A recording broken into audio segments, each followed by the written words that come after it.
Assalamualaikum warahmatullahi wabarakatuh. Selamat siang guys. Ketemu lagi dengan saya Hasanas Channel. Semoga teman-teman dimanapun berada dalam keadaan baik-baik saja dan tiada kurang suatu apa.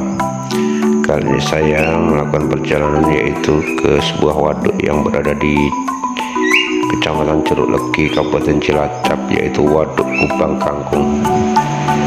Waduk Kubang Kangkung adalah salah satu destinasi wisata keluarga yang cukup hits di Cilacap, tepatnya di Desa Kubang Kangkung, Kecamatan Kawunganten, Kabupaten Cilacap.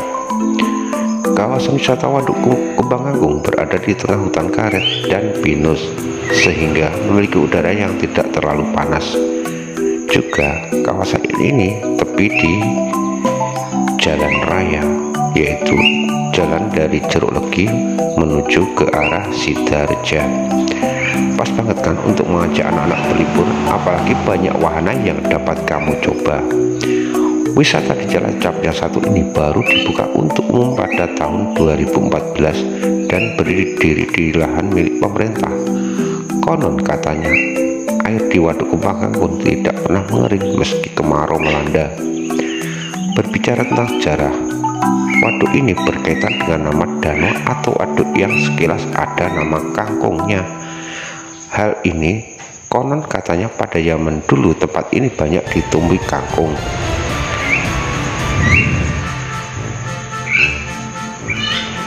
Jalan menuju Waduk Kubang Kangkung jika berangkat dari alun-alun Cilacap, yakni dengan melalui Tegal Cilacap untuk menuju Lengkong atau Jalan Raya Jeruk Legi. Setelah itu arahkan kendaraanmu ke Jalan Raya Cikambulan hingga tiba di Jalan Raya Kubang Kangkung. Untuk selanjutnya tinggal mencari lokasi dari Waduk Kubang Kangkung itu sendiri. Rute tersebut memakan waktu sekitar 44 menit dengan jarak tempuh kurang dari 30 km.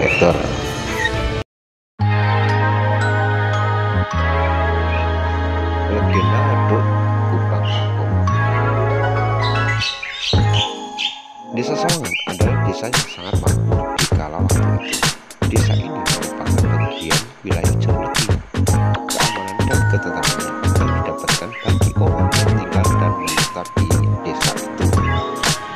Kalau tertarik dengan desa Sawangan, desa yang sejuk dan tenang, pesona yang selalu dan ikan burung arah kanan pesisir dan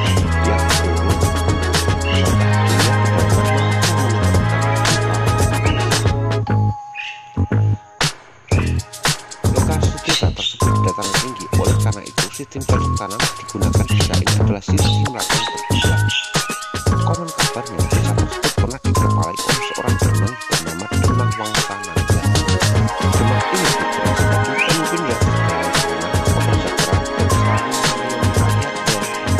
Demang Wangsananda punya dua orang yang bernama Sari dan Sari. Meskipun dia seorang demang, kehidupannya seperti rakyatnya. Kedua putranya yaitu Samun dan Samin sangat rajin membantu ayahnya dalam bercocok tanam.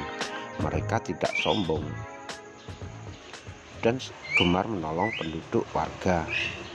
Meskipun putra seorang demang, mereka tidak malu membantu ayahnya bercocok tanam dan selalu ramah pada orang. Menjelang pergantian musim, di Demang manggil dua anaknya, Samun dan Samin. Sudah saatnya kita membuka ladang agar panen kita nanti menjadi berlimpah.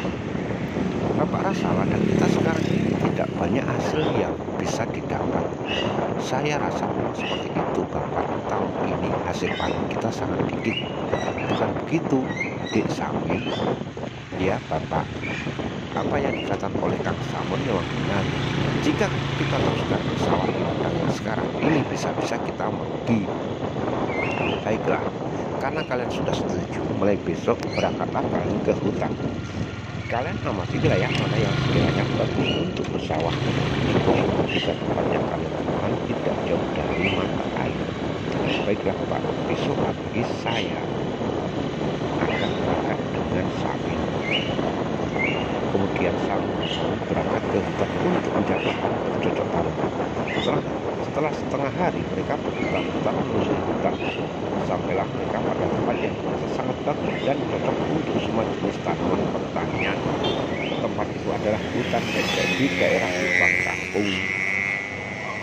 Di Samin, aku merasa tempat ini adalah tempat terbaik dari tempat-tempat yang lainnya, kata Samun kepada adiknya. Benar sekali, Kang, aku rasa tempat ini cocok untuk ditanami padi ganda. Dan mereka menemukan tempat yang sangat cocok untuk bercocok tanam. Mereka mulai mereka hutan tersebut dengan cara membersihkan semua gundukan. Hari demi hari Samun dan Samin bekerja tanpa mengeluh. Pagi berangkat, sore pulang, bahkan terkadang sampai larut malam.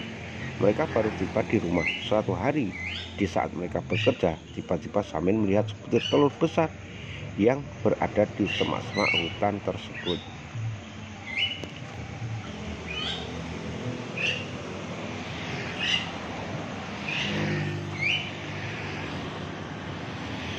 Kang Samun, ini benda apa ya, Kang? Kok seperti telur? Samin berteriak-teriak memanggil kakaknya. Dengan terkopoh-kopoh, Samun berlari mendatangi adiknya yang kelihatan panik karena melihat sesuatu. Setelah sampai dekat adiknya, Samun lalu memperhatikan benda itu. Itu kok seperti telur ya, Kang? Itu memang seperti telur. Ya sudah, ambillah. Telur itu menjadi milikmu karena kamu yang pertama kali menemukannya. Tapi aku tidak berani mengambilnya, Kang. Aku takut kalau telur itu beracun. Setelah saya sentuh, saya keracunan lalu mati. Tidak, Kang, aku tidak berani, saut sang adik dengan muka yang ketakutan. Baiklah kalau gitu, aku punya usul. Apa itu, Kang? Telur itu kamu yang menemukan, tetapi aku yang ambil. Bagaimana kalau nanti telur itu kita bagi dua? Setuju? Setuju, Kang. Setelah sampai di rumah, telur itu kita masak, kita bagi 4. 1/4 bagian untuk bapak, 1/4 untuk ibu, 1/4 untuk Kang Samun, dan yang 1/4-nya lagi untuk saya. Samun kemudian mengambil telur itu. Telur itu memang tidak seperti telur-telur biasa. Telur itu memiliki ukuran yang lebih besar dan memiliki cangkang yang kuat. Coba aku lihat, Kang, kata Samin setelah telur itu ada di tangan Samun. Ini seperti telur ular, Kang, tapi yang aneh, mengapa telur ular sebesar ini ya? Jangan-jangan ini telur ular naga, Kang.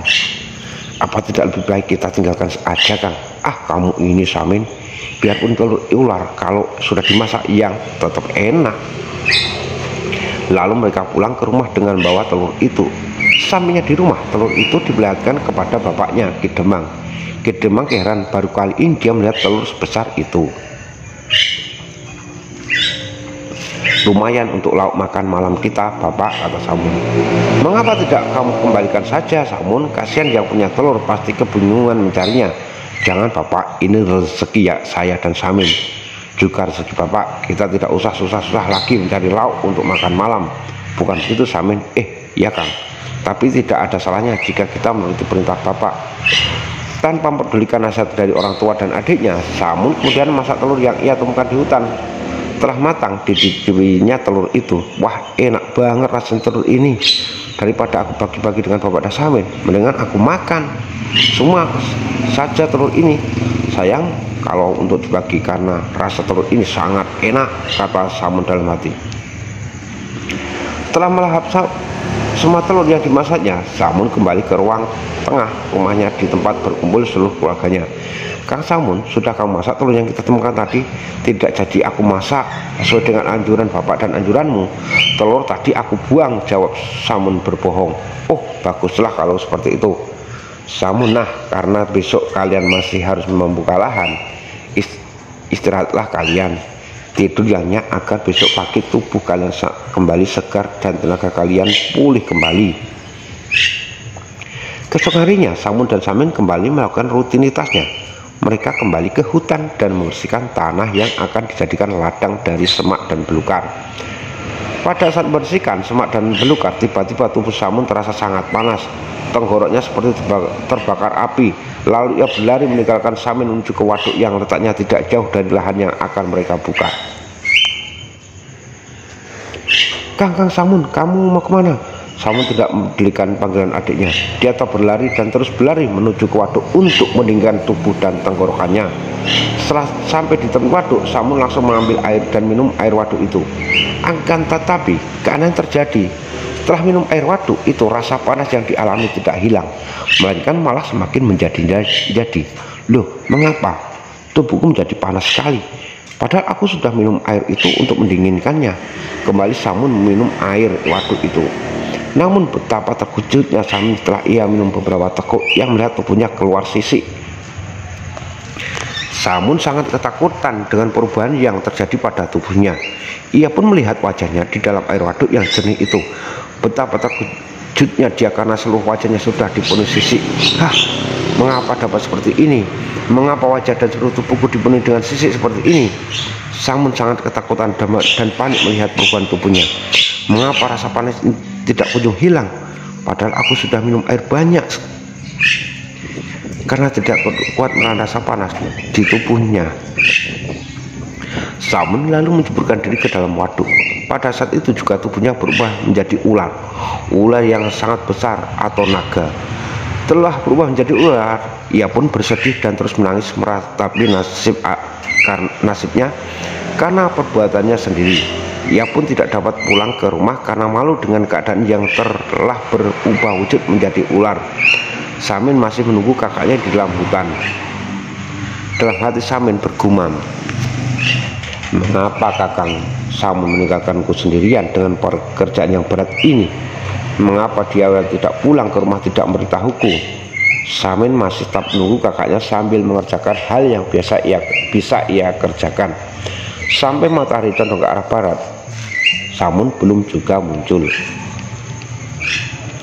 Akhirnya Samin memutuskan untuk pulang ke rumah. Samin mengira Samun pulang duluan, meninggalkan dirinya di dalam hutan. Namun begitu sampai di rumah, Samin tidak mendapatkan Samun di rumah.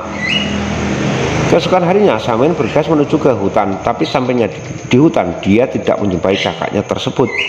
Dia terus mencari kakaknya di dalam hutan, akan tapi Samin tidak menemukan kakaknya. Karena Samun sudah beberapa hari tidak pulang, Demang Wangsa meminta beberapa warga untuk membantunya mencari Samun. Samin dan beberapa warga pun pergi ke sana kemari mencari Samun yang menghilang. Setelah beberapa hari mencari tidak menemukan Samun, Samin dan beberapa warga pun merasa lelah. Mereka memutuskan untuk pulang. Sampai di rumah, ia pun mengatakan pada ayahnya bahwa pencariannya tidak berhasil. Samin tidak menemukan Samun kakaknya. Karena sudah berhari-hari Samun belum pulang, Demang Wangsa Nangga turun tangan sendiri untuk mencari anaknya yang lain entah kemana. Ki Demang mengajak Samin untuk mencari Samun. Dalam pencariannya mereka menelusuri semak belukar, hutan dan desa-desa, bahkan sampai di padepokan Cililin, Rinjing Rumbuh dan padepokan Damar Wulan. Di tempat itu pun belum ada tanda-tanda Samun akan ditemukan. Demang Wangsa dan anaknya Samin terus mencari dan mereka sampai di padepokan Sereh. Di tempat itu Demang Wangsa mendapat petunjuk bahwa ia harus mencari ke arah timur. Di sana nanti akan menemukan sebuah waduk yang berada di tengah perkebunan karet. Setelah mendapat petunjuk, Demang Wangsa dan Samin segera melanjutkan pencarian menuju ke arah timur. Betul, setelah jauh berjalan ke arah timur, mereka pun sampai di perkebunan karet yang di tengahnya terdapat waduk. Mereka pun mendekati waduk tersebut. Demang Wangsa dan Samin anaknya menuju pohon biringin yang berada di tepi waduk untuk istirahat sejenak. Melepaskan lelah, saat istirahat Demang Wangsa Nangga merasa sangat haus. Ia pun menuju waduk dan hendak meminum airnya. Namun pada saat Demang Wangsa menjulurkan tangan hendak mengambil air, betapa terkejutnya karena tiba-tiba muncul seekor ular yang amat besar dari dalam waduk. Ular itu menangis sambil minta tolong. Ki Demang Wangsa keheran campur takut. Dalam hatinya berkata, kok ada ular dapat menangis dan berbicara? Demang Wangsa pun memberanikan diri untuk bertanya kepada ular tersebut, mengapa kamu menangis? Mengapa pula kamu minta tolong? Ular pun menjawab, maafkan saya Bapak, Sebenarnya saya adalah Samun yang telah memohongi kalian semua. Aku tidak membuang telur itu, Bapak. Aku masak dan makan semua telur itu karena rasanya sangat nikmat. Aku tidak berbagi dengan kalian sesuai dengan perjanjian dengan Samin. Karena keserakahanku, aku berubah menjadi ular. Tolong saya, Bapak. Saya ingin menjadi manusia lagi. Saya ingin pulang berkumpul lagi dengan keluarga. Tapi kalau begini tidak mungkin. Aku malu, tubuhku sudah berubah menjadi ular. Demawangsa berkata, maafkan juga Bapak, nak. Bapak tidak dapat menolong. Mungkin ini sudah kehendak Dewata. Kamu yang sabar dan ikhlas menjalani, nak. Demawangsa sangat bersedih melihat anaknya telah berubah menjadi ular. Begitu juga Samin. Ia sangat sedih karena harus berpisah dengan saudara satu-satunya. Demawangsa pun berkata, bila nanti ada perubahan zaman, waduk ini saya beri nama Waduk Nagawangsa. Hingga saat ini, Waduk Nagawangsa masih dapat kita lihat, letaknya di desa Kubangkangkung sebelah kanan jalan Cilacap. Menurut beberapa warga, ular jelmaan dari Samun itu terkadang masih menampakkan diri di sekitar waduk itu.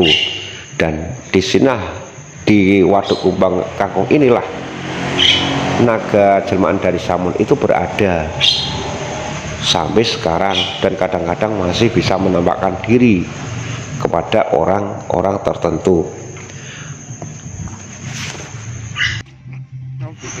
Jadi begitulah sejarah mengenai Waduk Kubangkangkung yang sampai sekarang masih dipercaya oleh warga sekitar bahwa di dalam Waduk Kubangkangkung itu ada penunggunya yang bernama naga jelmaannya Samun.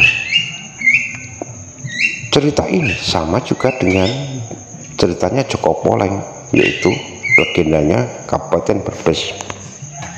Jika Joko Poleng itu dulunya itu menemukan telur waktu dia mau cari rumput, kemudian telur itu dimakannya, dan setelah makan telur, Joko Poleng pun berubah jadi naga dan hilang. Dan sampai sekarang juga Joko Poleng itu masih dipercaya masih menjadi salah satu penunggu atau danyangnya Brebes, Kabupaten Brebes. Jadi agak mirip ya, cuman ini kisahnya Samun, kalau Joko Poleng di Brebes. Itu menurut beberapa versi cerita dari beberapa warga. Demikian sekilas tentang kisah tentang Waduk Kubangkangkung yang berada di Desa Kubangkangkung, Kecamatan Jeruk Legi, Kabupaten Cilacap. Sekian dan terima kasih. Wassalamualaikum warahmatullahi wabarakatuh.